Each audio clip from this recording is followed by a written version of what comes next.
Afrika esamawala yayibona esamawala. Umsamo ubungcwele bekhaya. Umsamo inhlanzeko yekhaya. Ma uye emsamo, the requirement is you must be clean. Problem yabantu abaningi umsamo awurespondi bona. Hayi ngoba umsamo inkinga uyena akekho clean. Uye emsamo kanti ungcolile. Ineway umsamo awuphathi mawadulele nomuntu. Ineway utshwala umuntu esozana kabugayi kadelele nendoda. Noma bashadile noma bangashadanga. Umsamo udinga abantu abaclean. Ngafunga uNkulunkulu ngathi angisoze ngaba umprofeti wamanga. Mina mangaboni lutho umprofeti. Angifuni ukuqamba manga. Ngifuna ukulala mina mangilele ebusuku abakithi bathi well done. Usahamba ngomgudu.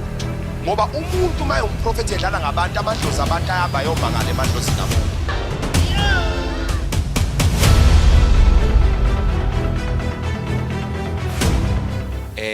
Namhlanje ngifuna ukukhuluma kafushane kwinkonzo enkulu yempande yomnotho. Ngifuna ukuthinta izinto ezibalulekile empilweni. Number 1 into engifuna ukuyithinta kulezi insuku engiyikhulumayo, it is in the interest of God for you to prosper. Ukwintando kaNkulunkulu ukuthi wena uphumelele ukudlula indlela wena ozifisela ngayo impumelelo.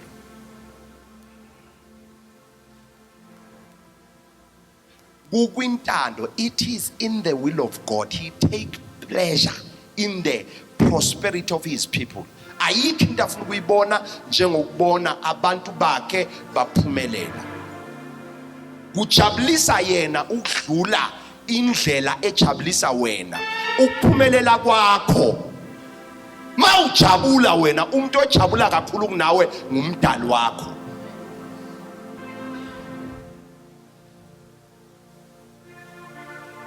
Ayikho lento yokuthi wena fanele uzokhonza nje kuphela ube ngumzalwane nje wena ungaphumelela ungabi namali bese uthi uyoceba ezulwini.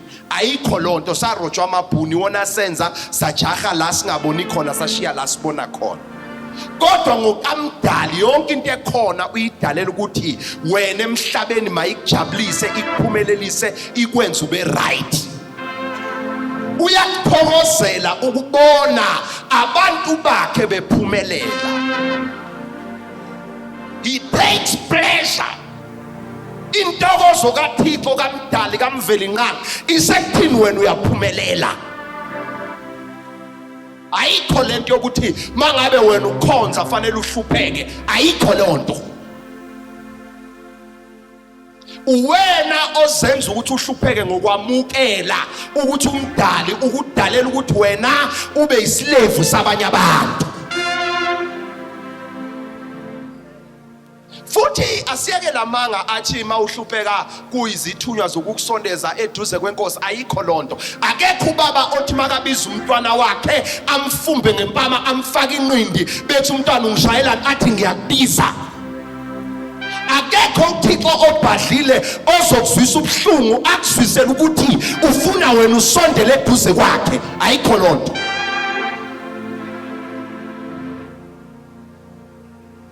Number 1, yini edala ukuthi umuntu aphumelele? 1, make sure uba nenhliziyo ehlanzekileyo. You must have a clean heart. Make sure you have a clean heart. Isizathu Thixo ngakhona ukuthulula isibusiso phezu kwakho inhliziyo yakho igcwele izinto ezimbi.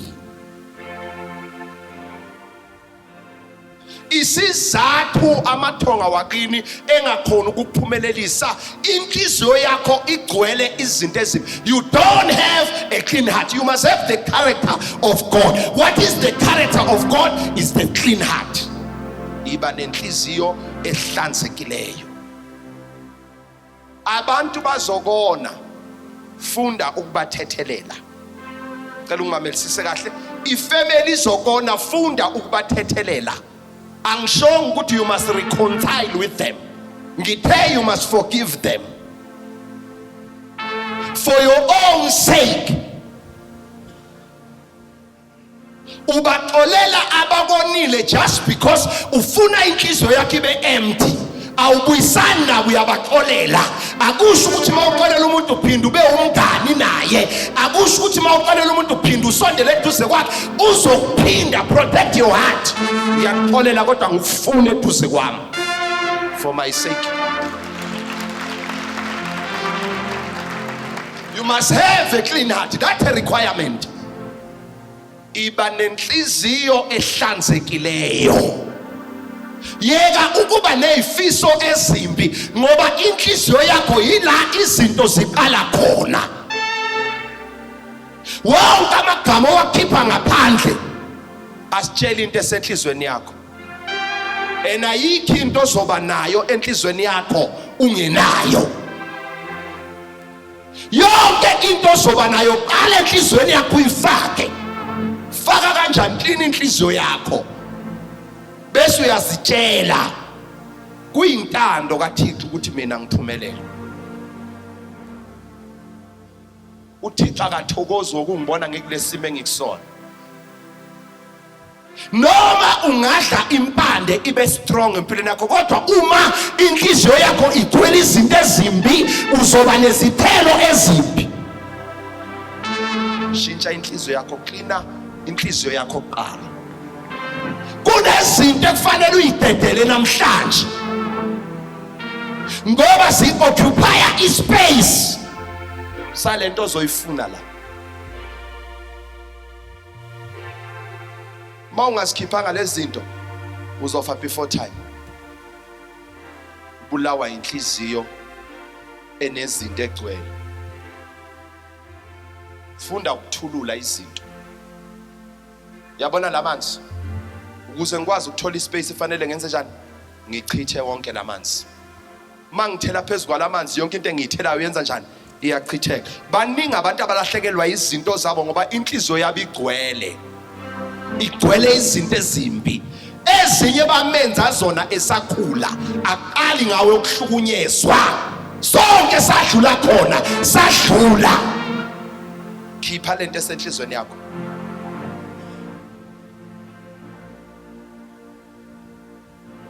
Ngeke uye phambili usana lento. Yazi ukuthi ngikhuluma into engazange ngikhuluma abanye abantu. Thina sizwe simnyama si strong emsamo. Pho yini siyaphahla kodwa umsamo awu respond. I-problem inhliziyo esiphahla ngayo. Cela ubambe lamazi. Umsamo ubungcwele bekhaya. Umsamo inhlanzeko yekhaya. Ma uye emsamo, the requirement is you must be clean. Problem yabantu abaningi umsamo awu respond kubona. Hayi ngoba umsamo inkinga uyena akekho clean. Uye emsamo kanti ungcolile. In a way umsamo awuphathi mawadulele nomuntu. In a way utshwala umuntu esozana kabugayi kadelele nendoda. Noma bashadile noma bangashadanga. Umsamo udinga abantu abaclean. Yingakho mawulale nendoda ungashadanga, before uye emsamo ngo3 intatha usugeza ngamanzi abandayo. Ucele uqolo kuma ancestors akho bese uthinta umsamo. Manje sifuna izinto ezihlanzekile kodwa umsamo sewuthinta singahlanzekile. Sisizwe samanyala. Asenazo intombi zonomkhubulwane eziclean. Asenabo omama abaclean. Sithinta izinto zedlozi simdaka.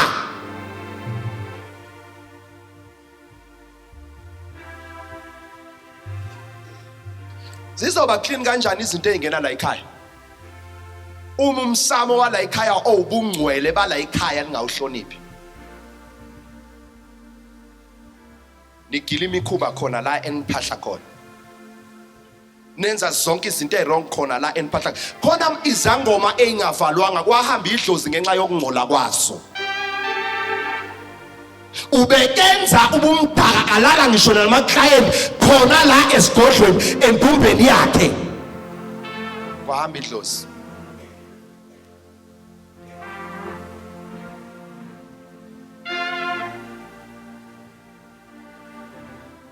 inhlanzeko yesizwe umsamo wesizwe, inhlanzeko yabantu umsamo wabantu.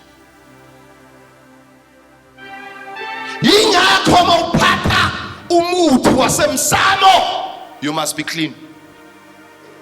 Lapha enkonzweni kade abanye baya complaina ngimemezela inyanga yonke kaAugust ngathi akekho umuntu othinta ucansi ngoAugust wonke. Baxakeka baba, kwenze njani ucansi lunantoni? Sibuyisa ubungcwele kuqala ukuze umsamo masuwuthinta siwuthinte sihlanzekile. Asikwazi ukocela iuniform sigqoke singagezanga singcolile nayo izoba mdaka. Khona abantu abaphatha imali ihamba njalo kanti akekho clean. Yoza sola abantu athi uthakathiwe kanti umdaka.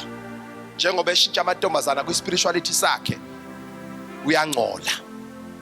Every life is in the blood. Yonke impilo isegazini. That is why umuntu wesifazane every month uba kuma period. Wenzani kuma period? Ukhipha yonke imiphefumulo, yonke impilo engene ngokungamthetho esibelethweni sakhe.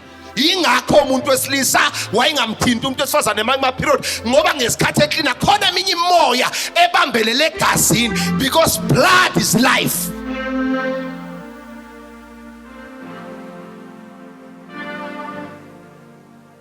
Njengoba eyanguma period kuphuma lemimoya engcolile. Manje mawulala nabantu abaningi besifazane wenzani? Ngoba lemimoya igibela phezulu kwakho, you have a blood. Umuntu wesifazane, listen, let me tell you something. Umuntu wesifazane isibeletho siyikhaya la abantu bakhiwa khona. Mawuhlangana naye bokwazi ukuthi ungena ekhaya elithize. It either ikhaya right noma ikhaya wrong. Uzobuya nama result. Nawe mawuhlangana nendoda, indoda iphethe imbewu ebuya okhalo la kubo la isuka khona ezoyitshala la kuwena. Akuona wonke ama pregnancy azala izingane, amanye azala amabhadi amashwa. A clean heart iba nenhliziyo ehlanzekile. Avoid izinto ezingcolisa umoya wakho. Awukwazi ukudla ukhamba lomnotho bese uba busy nezinto ezingcolisa umoya wakho. Siyakubona kade uhamba umbuzo, are you clean na? It's not about power yenyanga, ipower yokuqala ikuwena. Remain clean. Hlanzeka. Emhlabathini omuhle kumile izihlahla ezinhle, emhlabathini omubi kumile izihlahla ezimbi.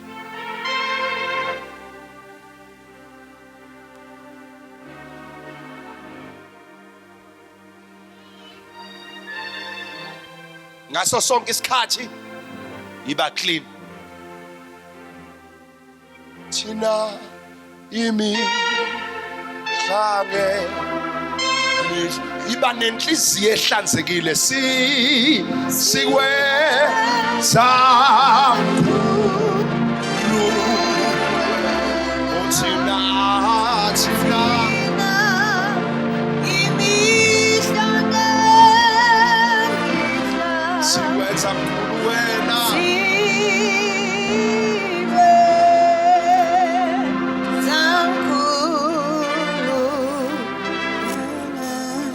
hlanzeka.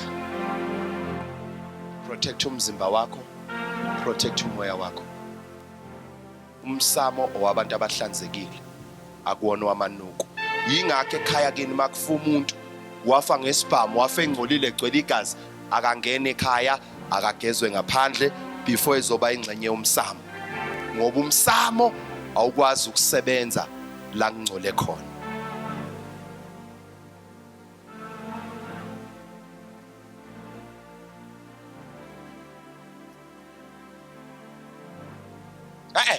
Umsamo kuqala. Umsamo yiphimbo lakini lakamoya laliqhamuka khona. Mawungcolile iphimbo lakini limdaka. Otherwise uyohamba uyiqede inyanga. Uthi mina baba ngithinta lokho akusebenzi, ngithinta lokho akusebenzi, ngithinta lokho abanye imisamo yakubo kunjenje nje ayikho into esebenzayo, yagqokiswa ingubo emnyama. Kwafa abantu bakini abaningi ngegazi maqede nangagezwa. ngakho abantu bephanjanelwa izinto salitshaziswa kuthiwa sisindisiwe sangageza kushona abantu ekhaya. Namhlanje we are paying the price. Abantwana bethu abasebenzi. Umsamo yasemakhaya ayikho clean.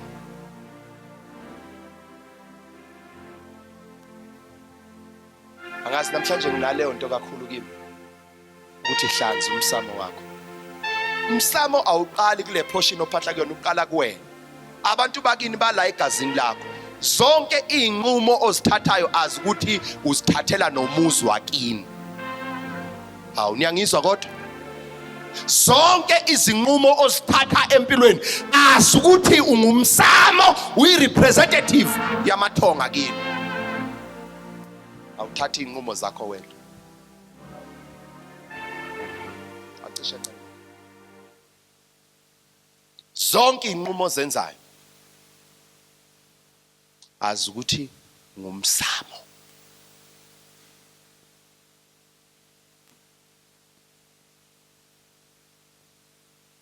Hlanza inhliziyo yakho ukuze izinto zakho zizohamba kahle. Number 2, qaphela into oyikhulumayo. Siba yilento esikhulumayo. Yazi ukuthi ngisho umuntu ostrong kanjani mangabe ungangena ebhodweni ungasho lutho nomuthi awenzi lutho. Yonke into ilele ekutheni ukhuluma kanjani. Qaphela indlela okhuluma ngayo. Abantu abaningi abahluphekayo bayisitha semali kanjani. Akaze bakhulume kahle ngemali. Mabebona umuntu onemali bayazazi izinto abamthuka ngazo. Kanti njengoba bethuka lo muntu bathuka imali. Awusoze wa-attracta into oyi-criticizeayo emhlabeni. Njengoba uthi mawubona abantu abanemali uthi baneyinyoka banemfene bathwele ngamagazi abantu, awubi isitha salabo bantu, uba isitha salento abayiphethe. Abantu abaningi abalaba cabene nemali badinga ukuyocela uxolo ngoba abayikhulumanga kahle imali. We attract what we celebrate. Hawu niyangizwa kodwa? Ingakho abamhlophe mabefika basifundisa ukuthi imali impande yesono, khona imali siyikhulume kabi ingezi kithina.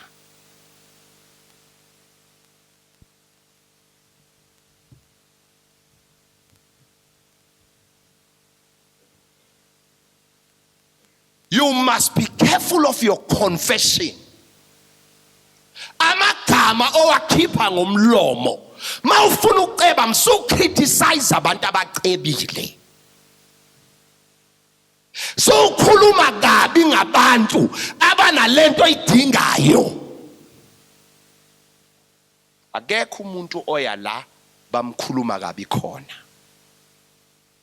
Awusoze waba nemali uzushintsha indlela okhuluma ngayo ngemali.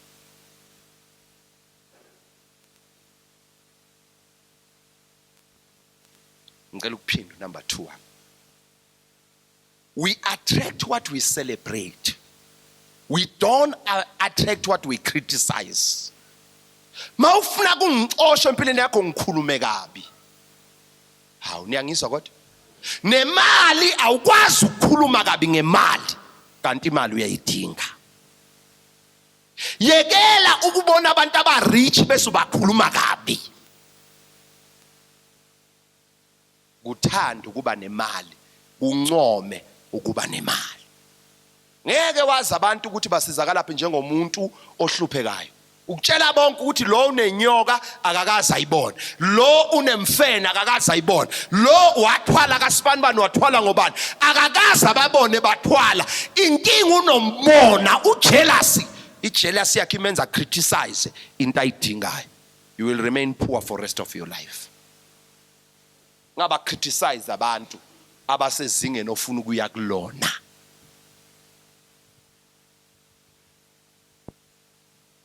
Iyodwa indlela yokuresigna kwipoverty indlela okhuluma ngayo ngemali. Yabona ke uhlupheka uma ungakakunyanyi ngeke uphume khona. Fanele uqale wenze njani? Unyanya. Angiphindi ma ungakakuzondi ukuhlupheka ngeke uzuphume khona. Ukuhlupheka fanele ukunyanye ngenhliziyo yakho yonke. Unyaye ngisho uvuka ekseni ukukhuluma ukuba nemali ngoba uyakuzonda ukuhlupheka. Nina nikwazi ukuhlupheka thina kade sasikhula ngasemakhaya. Kushona umuntu ngakini kade nihlala naye. Ekhaya kini kushona umalume kade nihlala naye aphekelwa yinina azathi yabona mshana wami mase ngifile ubatshela ukuthi ngumuntu onjani. Kusho ukuthi awunamali ashona umalume awunamali. Kuvele kuthathwe lo ka rich auntie thiwa uyena ozokhulumela abashana. Usala ukhona waziwa ukuthi kade ubhizi nomalume. Thiwa manje eqaleni phawoza wena. I don't know much about my uncle. I don't know much about my uncle. But what I want to say, rest in peace, uncle. Nina lapho ngimi ngemuva. Ngaphambili uyakhuluma lona enza lento manje I just want to say uncle nonkulu iculo ngizokala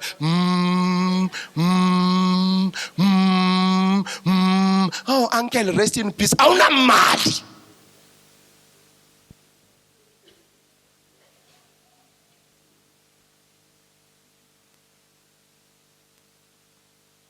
Fanele ukuzonde ungabi nemali. Ngisukhuluma kahle ngokuba broke.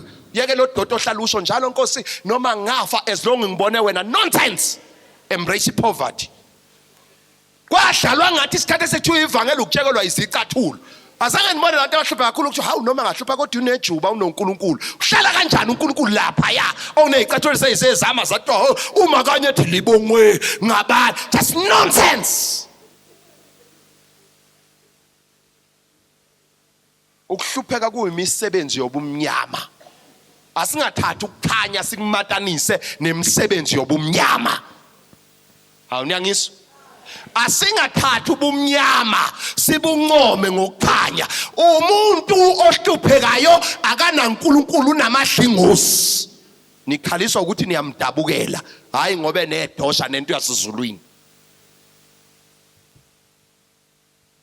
Poverty is the sign there is no God. Akunabuthixo.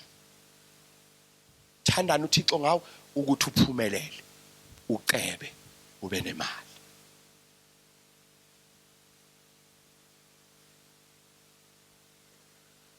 No akuyona intando kaNkulunkulu ukuthi ungabi namali. Ufuna ukungitshela uNkulunkulu uthanda uhlala uyokokotela imizi yabantu bengisacelani ngiphi isuphu ngisacelani ngiphi inorox ngisacelani ngiphi itswayi. It's not the will of God. uThixo uthanda ukuthi yonke into oyenzayo iphumelele.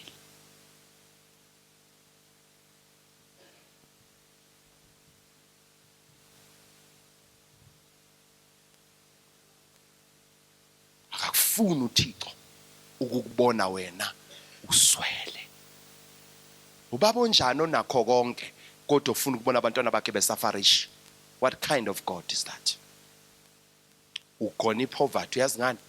Uyigone ngokuthi watshela ukuthi ungene khona iclip engisende lo mahlanga kade ngiyilalela ikhuluma something in a sense ithi lento abelungu mabefika kithi basinika iBhayibheli bathi ungena komuntu ocebile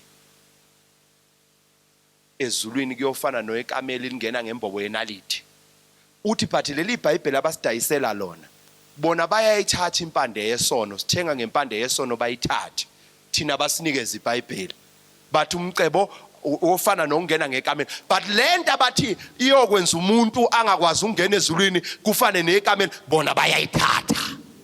Ama publishers wabo iwona nemali ukudlula zonke incwadi. Ama publishers eBhayibheli iwona hamba phambili. Kodwa iBhayibheli libhalweni ngaphakathi ungena komuntu ezulwini kuyofana nokungena kwekamela ngembobo yenalithi. Kodwa bayinqaba imali abasho ukuthi njengoba nisinika imali niyasicebisa bayayithatha imali basinikeza iBhayibheli. Angisho lento iBhayibheli alisiyena uNkulunkulu futhi alibhalwanga uNkulunkulu labhalwa abantu. iBhayibheli is not the word of God because God is not the author. Akuyena umbhali. Yini iBhayibheli lifana nazo zonke incwadi like any motivational book. Impilo yakho ayidependi kwiBhayibheli, idependa ezinyanyweni zakini, ezimpandeni zakini kwizidalwa zakini, amadlozi akini abogogo nabomkhulu bakini abahamba ngaphambili abakurepresenta ngomoya beze kuwo ebusuku emathongeni ulele bazokhuluma nawe ngamaphupho. ingakho akho umuntu okumphupho seBhayibhelini.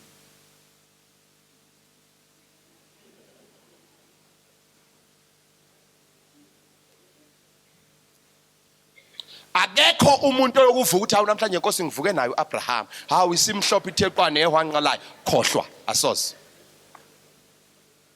Asoze. Akekho umuntu la owakwavuka nanoGabriel yedwa akekho. Thina ngesizulu mawuvuke nomlungu hamba ophalaza ishwa.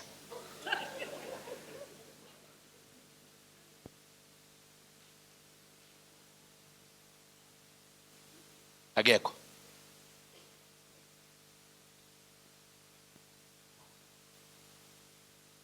Akekho. Ngisho yedwa. Sibanjwe yini enhluphekweni? Sibanjwe yiwa amaBhayibheli lawa. Asifundisa okungasikhona ngathi. Awunyangizwa? Yazi ngoba ngiyaniphuza ukunibona bengithi ngiyavala ukuthi ngithathe 5 minutes okugcina. Inkolo yomuntu ikhaya. Abantu abamnyama babekhonza emakhaya bekhonza ngani ngomsamo. La abantu babecela khona izicelo zabo benza khona izinto kwakuyikhaya emsamo. Kwangasiyena uProphet, kwangasiyena uPastor, akukho bishop, akukho lutho. Ingakho umuntu osile kahle understand spirituality akagijimela isonto, ugijimela ikhaya, isonto liza ngemuva kwekhaya ngoba a first church is home. Akuna prophet ongaphezulu kwekhaya kwezidalwa ezadecide ukuthi uze emhlabeni. Ngesikhathi sidecide uProphet akekho. Ubani uProphet? Umuntu ofanele akusize ukuconnecta nemimoya yakini hayi yakhe. UmProphet. Ngeke nisangizwa manje. Phela egolini papa prophesy papa kakhulu. Aningizwa manje. Ngicela ukuphinda futhi. Alikho isonto elingaphezulu kwekhaya lakini. Isonto lokuqala lamasonto afika nafika nabamhlophe bebakhelana ukuntshontsha ukudla kwethu nodizili wemikhumba babe untshontsha bawuyise le eNetherlands labavela khona. Yini pho isonto lomuntu omnyama? Umsamo. Yingakho ubungcwele abudimandwe esontweni, budimandwe emsamo ekhaya kubo. Sonto lokuqala lomuntu awu angiphinde ngisho ngizwe yikhaya. Awunyangizwa kodwa? Mani ngenabo ubudlelwane enibulungisayo namakhaya enu nigijima nize emasontweni nizophela bazoyiqeda befundisa imali yenu ngoba befundisi bakwibusiness abakha amakhaya. Yingakho umfundisi mawuthi uya divorce uyakuhlohla ukuthi divorce ngoba ukufuna uvulnerable uza kuyena adla imali yakho. Ngiyabuya ngizegola ngithi asiqale ngibone ukuthi sizozwana noma ngeke sizwaneni kuqala. Angimfuni umuntu ogijimisa umfundisi uyise eqegelwa amabhlukwe nonina alambile agijimele isonto. Akhakini before uzocontribute kwi-building fund yasenkonzweni. Akhela uyihlo nonyoko isibusiso sakho silapha ekhaya hayi la enkonzweni.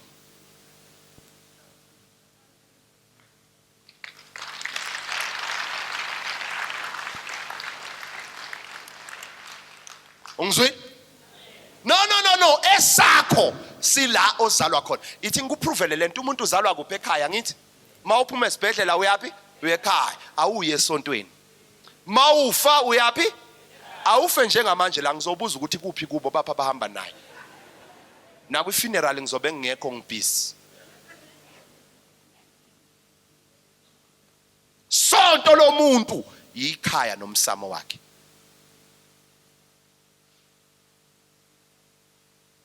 Abantu abamnyama baphelile emasontweni esonto 5 hours kodwa sihlupheka. Ume khona lo nkulunkulu sisonta kangaka. Siyadressa kuze kuse. Senza lokhu sensiphakamisa senza lokhu kodwa sihlupheka ukudlula izizwana. Laba abamhlophe basonto ihour elodwa thina sonta 5. Baqhakambisa amakhaya abo. Umsamo yikhaya.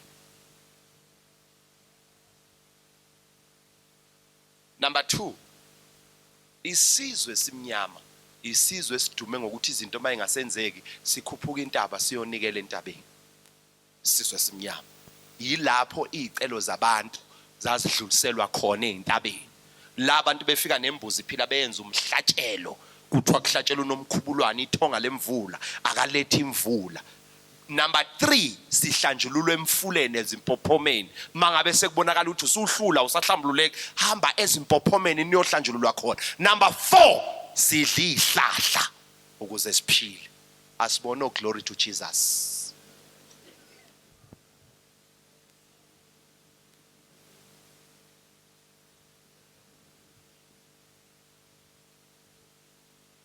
Kubheda kangaka kuqala lapha esontweni, unkosikazi umkhethelwa lapha esontweni. Uyazi ukuthi awumshado umuntu ongakaza kuphuphele eze kweza ukutshela ukuthi bengibona iphupho la, kufika umuntu nisanda kuthandana aze kuwe athi hey yazi mangithi ngilele ngiphupha iphupho ngawe man. Yazi ngiphuphe umkhulo nje amchaza bese ubona ukuthi ikhehla lakithi leli. Lo mfazi akuyena owakho owamathonga kini, uthandwe kini. Umfazi wokuqala kubo wakho kuba okendlu kayihlo.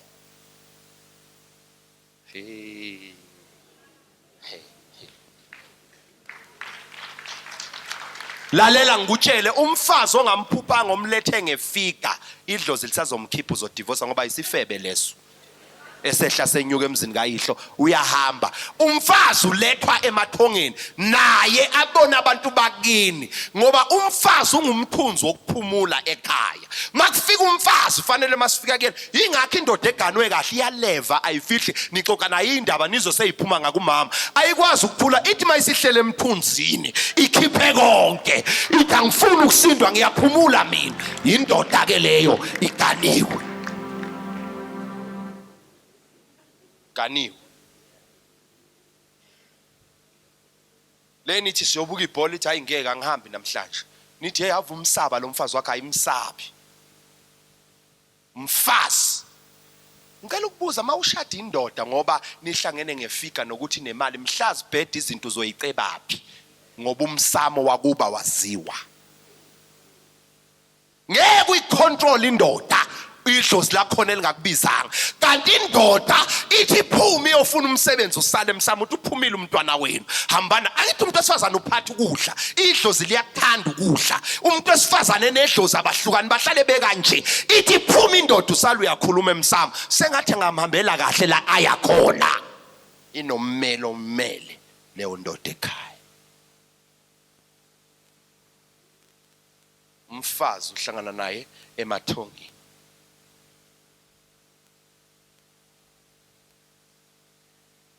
Fanele umfazi mawuzoba nengozi avuke nephupho. Ngisho umfazi ngempela. Uthi uyofebe ekayinele bethi hey ethi konje uthe uyapi ungasho. Uzuvalo luthi heqe.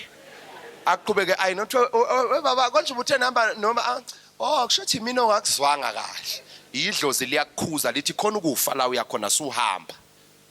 Athi mayihamba umuze ehlabele ethi hamba inhliziyo ubona ukuthi leli culo ngathi lishoke manje. Akhala vula uRebecca athi bayokuchutha phambili. Hamba juba. Akhulumi yena ukhuluma idlozi. Ungene emotweni uduthi vele ikhwebheke egate-ini. Idlozi liyakhuza. Awuyili ukolanda ukufa eziphese ingculaza kunethunze limnyama mhlambe lo muntu wakhipha isisu akageziwe uyothatha lengane izokulandela uthi uyangena uzohlola kuthiwa hey baba sibona ingane ithi ayangazi ngoba umkamazi walala nesifebe sakhipha isisu ulandelwa ingane ongayazi uyoyisusa kanjani.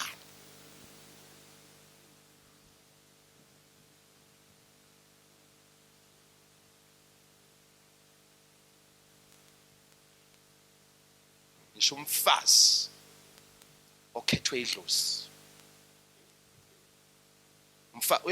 Mawuthola umfazi ngempela uthulele ebusuku vele uyikhulumela. Yazi lento eningenzisa yona ngiyithandi njalo. Athi babakhe uthini? Ncesa nkosikazi ngiyaphupha. Umfazi akajahi ifoni yendoda ujahi idlozi lendoda. Umfazi akajahi cellphone yendoda we ayikho into ethanda ukufenzwa njengendoda. Indoda nje kwathi umuhle ubuza ungempela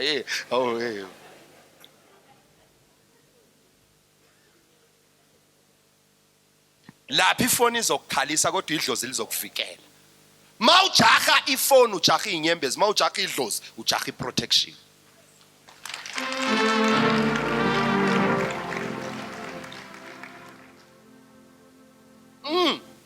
Awujaha ukubuza ukuthi uba lo fonayo. Ithi ifoni ujikela ngale bese ushona emsamthi. Niyambona umntwaneni? Niyambona wenzani? Yona into engibizela yona. Umuzi phela umuzi ngokuziwa. Kuza amathonga abanikazi bawo. Njoba ungaphuphi lutho akuzi umuntu, awunawo umuzi. Une boyfriend. Kuyothi khamba isikhathi uthi uyangena kubo umamezala aqala ngasakukhulumisa kanti ukhahlelwa idlozi. Uthi uyangena kubo nigcine nihlukene nidivorce kanti idlozi lakhathala lathi kanti eyapi le ntombazane ehlaya inyuka sikaze siyibize.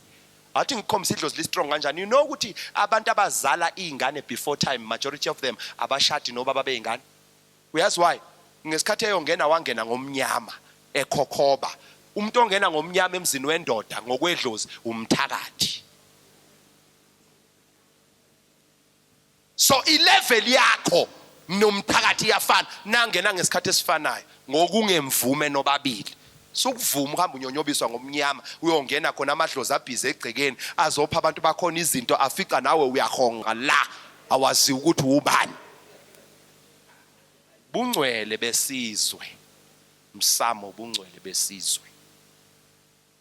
Suhamba uhonga uzumemeza ukhuluma amagama ongawaminishi ngenxa yobumnandi besikhashana obuza ngizalise ngimithise udakwa ubumnandi.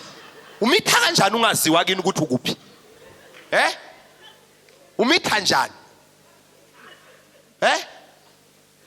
Ngiyabuza umitha kanjani kini? Chethi. Umitha kanjani kini ungazi ukuthi ukephi? Umitha kanjani? Isibindi osinaso uzigumulise uzenze yonke into.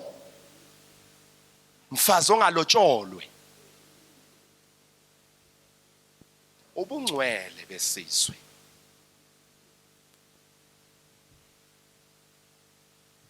Ubungcwele besizwe. Isizwe sethu simdaka.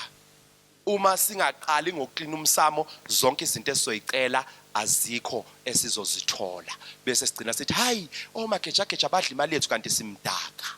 Angisayiphathi ke manje. Bafazi bamanje bafeba beze befebe ngisho emafonini. Alale nefoni abuka iphone umfazi. Mfazi abuka iphone abuka abantu ana fazi umuntu. Yafika indoda yamthinta uthi akaneli ungikhathanisa nobani okunelisayo. Wasibani? Ngoba umfazi uyayijwayela into yakwakhe. Wena ujwayela ukukhathanisa nobani? Sifebe.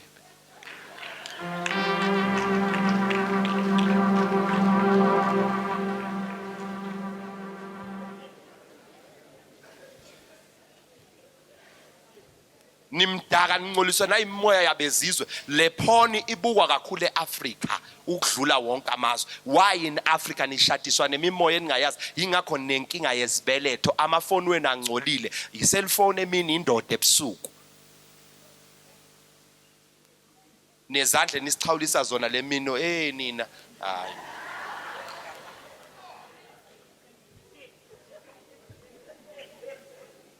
Yo. Angisho kuwe sis, mama, angisho kuwe. Angisho kuwe mama, angisho kuwe. Ungaphuma angisho kuwe ntombi. Ngisho kulapha.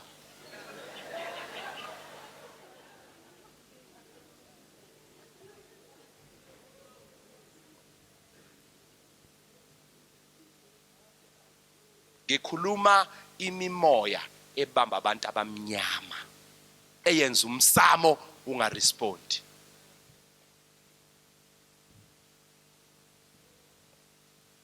Angithi sifuna impande yomnotho isebenzele. Nama ngifuna ukuthi into yami ayisebenzi ngoba ngiyazi iyasebenza. Angiqale ngidile nazo zonke izinto ezingcolisayo wena. Susa abantu mawudla impande yomnotho. Fana nokuthi uyazi konke engiyibuka lapha esontweni. Bonke abantu bacomplaina ngokuthi hey inyanga August idonsa kancane sengathi ngaphela. Uyabona ukuthi lo muntu uplan ukuthi nje mayiphela mhla ka 1 uyobe phezulu kwendoda. Ayikho lento yenzayo umklinela ubala. ngoba udecide ukuthi masithi 1 nje ubuka isikhathi ushani nomhlaka ushani nomhlaka 1 ngokwe mindset akekho kulento ye cleansing shothi upanisha umzimba umoya usakhohlakele bonke abantu ngibuze hayi ngeke lenyanga ngathi ihamba kancane kusawumhla ka12 namanje jaheni hey rubbish ujaheni jaha ukufa okubulala umsamo wakho lalela imimoya yakudadisha siyakwazi ukuthi ubuthakathaka emzimbeni mawuqala uthi uyophahla baletha inkanuko ngizweni kahle imimoya ikudadishile yakwazi ukuthi ubuthakathaka ngokwenkanuko mawuthi uyophahla bavusa inkanuko so that noma uphahla sekuyinkanuko nawe nobabili idlozi lisalale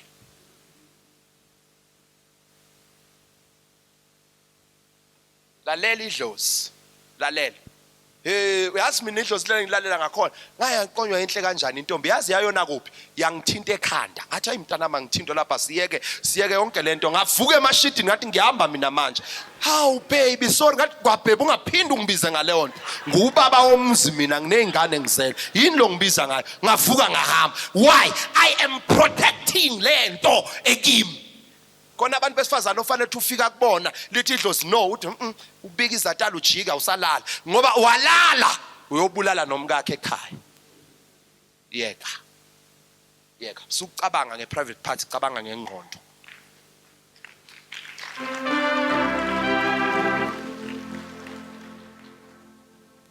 thina sizwe esinyama sikhalela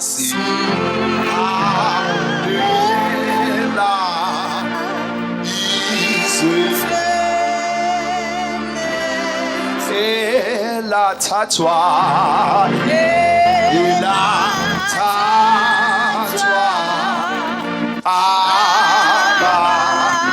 amso omama uyeke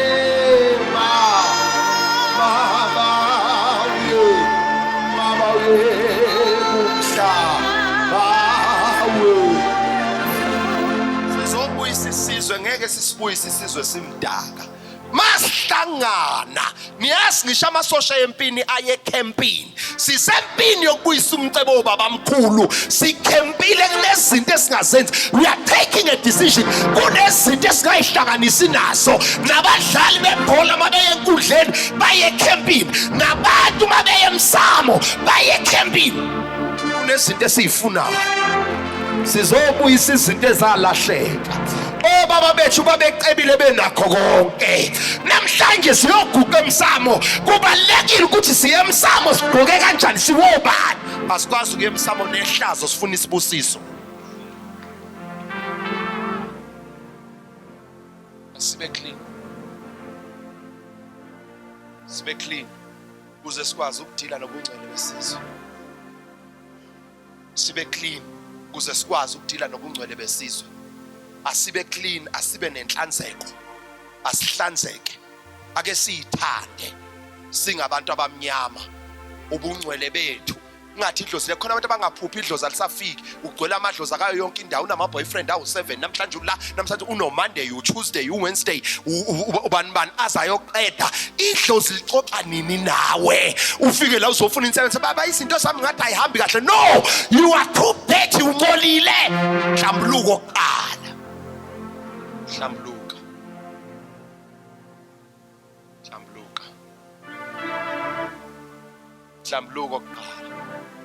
mhlambuluko oqala Hlambuluka iba clean message yami lapho namhlanje hlanzeka Zulu hlanzeka sizwe simnyama hlanzeka alikho idlozi entertainer umuntu ongcolile hlanzeka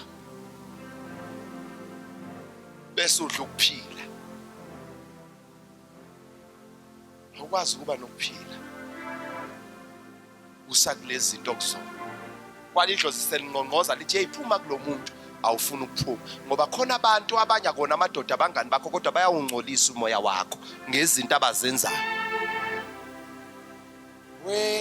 andazi idlozi maselihlanzekile idlozi selihlanzekile ngake dala engeke ngaqonywa nkosami ngixolele ngathi ngiqonywe ngelanga yenye intombi sathi masifika embhedeni ngasabathe ithuluzi la ngasebenza ngahamba ngangena etoilet ngalithinta ngalizwa ngathi liyaphakama ngathi ngibuyela ngespeed lapho kwathi kongathi kholo lithela ngamanzi abantu lathi vatha la phansi ngezwe inyembezi isicweba amehlo yangithinta ingane yabantu lutho ngasabathe ngiyaphuma ngiyophuza amanzi ngabuya ngathi ngiphindela khona ngasabathe lathi ithuluzi ukuba lathaba laze lancipha kwangathi liyongena ngaphakathi ngathi weshembe ngehlelwa yini namhlanje yini le engehlelayo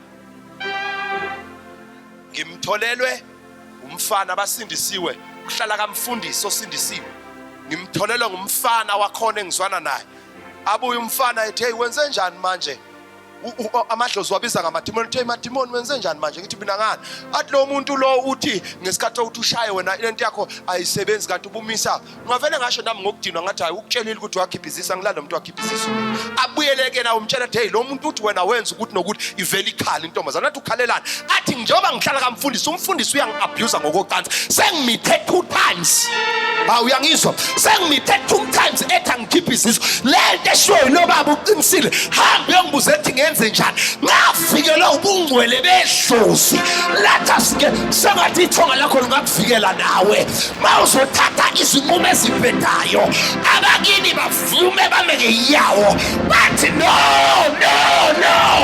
hayi ekazindala ikhaya yonke indlela erongo ozoyithatha sengathi idalwa sakini singakuvikela sengathi ungathi uphuma kuthiwa abantu basale bebulawa uthi kwenze njani uthi kunento ethi angiphume kanti uholwa abakini unesithunywa esihamba phambi kwakho ngeke umthinte umuntu onesidalo esiklini ihlozi liyamlwela uphuma kubantu kanti bahleba ngaye bathi bashama SMS agene kuyena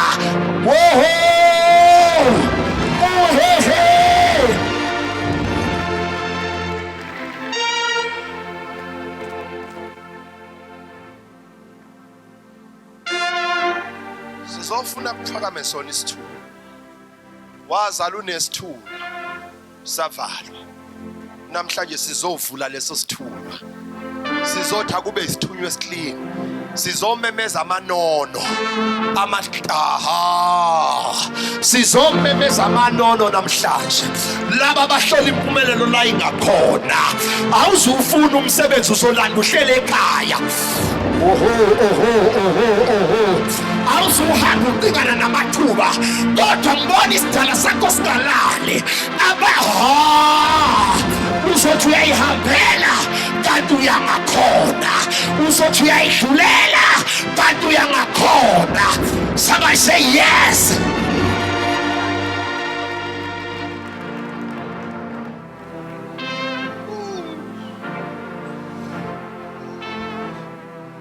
Khanyisa umsamo impendulo zakini zisemsamo impendulo isime ngenyawo sithandasi isikhathi sethu siyahlala asithandasi ayigcina imali kuyo yonke into. The last point ungayicontradict into oyikhulumayo usukhuluma kahle ngemali namhlanje ubona ngoba ifike sewushintsha language sewukhuluma enye language. A double-minded person shall not stand. Lo muntu o double-minded akakwazi ukuma. Standa kwi-confession yakho noma ngabe uyazibona izithelo noma uzibona. Hlala kwi-confession yakho. Sizodla umuthi wokuphila. Sizodla umuthi wani? Sizodla umuthi wempumelelo. Lo muthi ukuze uphilise udinga amanono. Lo muthi ukuze uphumelelise udinga amanono. Uchaza ukuthini improfethi? Ngani laba abanshaya ngeBhayibheli bathi uEva wadla umuthi emva kwalokho wafa. Uma umuthi wabulala abantu, umuthi uyakwazi ukuphilisa abantu. Sizodla emthini. Umsebenzi wami mina ukuthi ithonga lakho likudirectile namhlanje ukuthi woza la ngoba usizo lwakho lungala namhlanje. Awuzile kimuze kwabadala bakini okuyibona abahlelele umhlangano.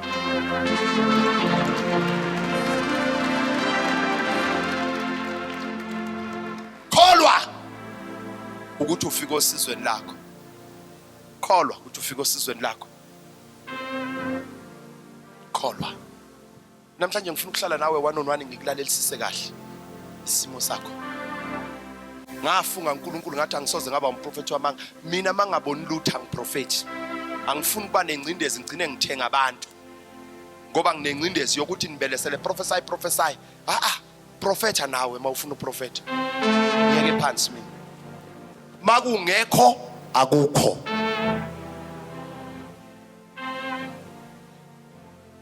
Anginayo ingcindezi. Angifuni uqamba mama. Ngifuna ukulala mina mangilele ebusuku abakithi bathi well done. Usahamba ngomgudu. Ngoba umuntu maye umprofeti edlala ngabantu amadlozi abantu ahamba yomba ngale emadlozini akubo. Angifuni ukufa nginamacala mina ngiqola abantu. Ngifuna ukufa ngiclean. KwaZulu asikholelwe ekuxoleni abantu, sikholelwe ekusizeni umuntu abuya azobonga. Ma enza ubunja isikweletu sakhe lesedlozini lakhe. Asilole izandla zethu.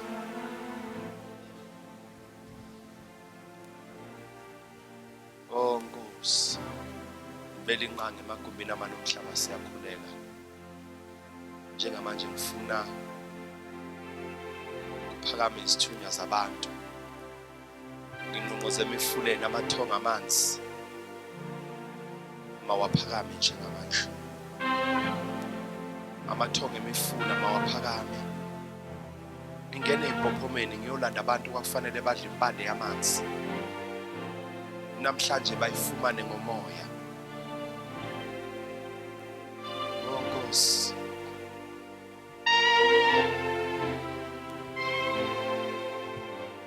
Bonke Nkosi abemgeda beintaba. Nakhona khona idlozi. Celula izandla zakho uzozwa maseliphakama idlozi. Kunalento umzimba wakho uzofuna ukuyenza, abanye bazomemeza, abanye khonto ezokwenzeka. Asibalande endaweni ezifanayo. Abathwetshulwa siyabahlambulula mababuye. Abebiwa ababuye, abatshontshwa ababuye. Mayibuye. Mababuye. Ngiyabezwa bayasondela. Batete. Please help us this side. Batete.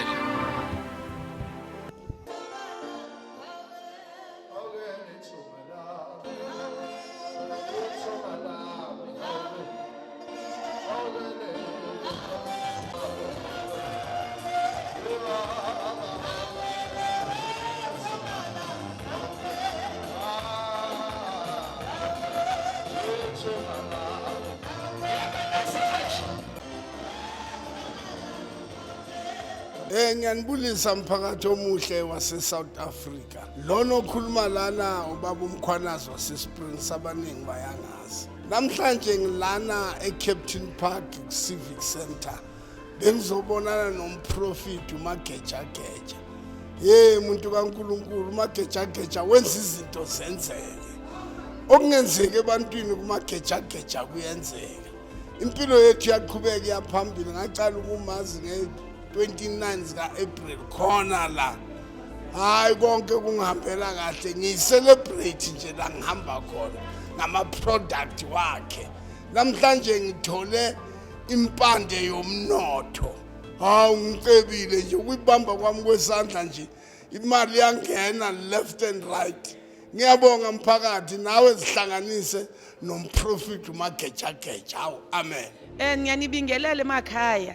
Mina nginoxolo ayiservice yanamuhla ibimnandi kakhulu. Ubaba uMagejageja, baba umprofeti Magejageja ebuya kwelase Pietermaritzburg ebezosibusisa ezosinikeza esingenako eGauteng. So nowa usemakhaya mawuva nje kuthiwa baba uMagejageja umprofeti uMagejageja from Pietermaritzburg ubuye uze uzothola nawe obaba akuphathele khona. Mhlawumbe sithola ikhambi lomnotho ngoba ubaba akathanda ubona isizwe esimnyama sisifa ngenhlupheko. Ngiyabonga kakhulu. Igama lami uMakhosazana wakasithole. Namhlanje ngize ngapha eKempton Park ngizobona iservice kaBaba Magejageja. It's my first time to attend. It was very fruitful and I'm hoping it was next time, and I got myself a manzi. Well, I didn't prepare for his zinto, but I'm hoping next time Megeza I'll be well prepared.